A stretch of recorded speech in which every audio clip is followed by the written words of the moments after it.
Dans un village niché entre la savane dorée et une grande forêt, vivait Ngolo, un léopard majestueux. Sa fourrure tachetée brillait sous le soleil, et tous le respectaient pour sa force et son agilité. Mais Ngolo n'était pas satisfait. À chaque fête du village, il voyait Kama le singe exécuter des danses fabuleuses.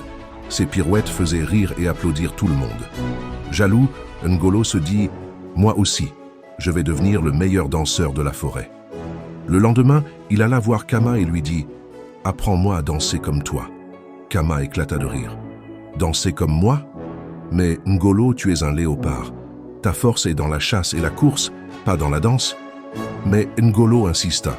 À contre-cœur, Kama accepta. Les entraînements commencèrent. Ngolo essaya de faire les saltos de Kama, mais ses grosses pattes le rendaient de maladroit.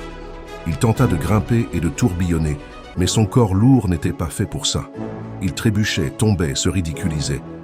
Le jour de la grande fête arriva. Déterminé, Ngolo s'élança devant tout le village et trébucha dès le premier pas. Il roula sur lui-même, écrasa un pot de calebasse et finit la tête coincée dans un panier. Le silence fut suivi d'un énorme éclat de rire. Ngolo, humilié, comprit qu'il avait voulu forcer un talent qui n'était pas le sien. Le vieux sage du village posa une main sur son épaule et lui dit « Ne forçons point notre talent. Nous ne ferions rien avec grâce.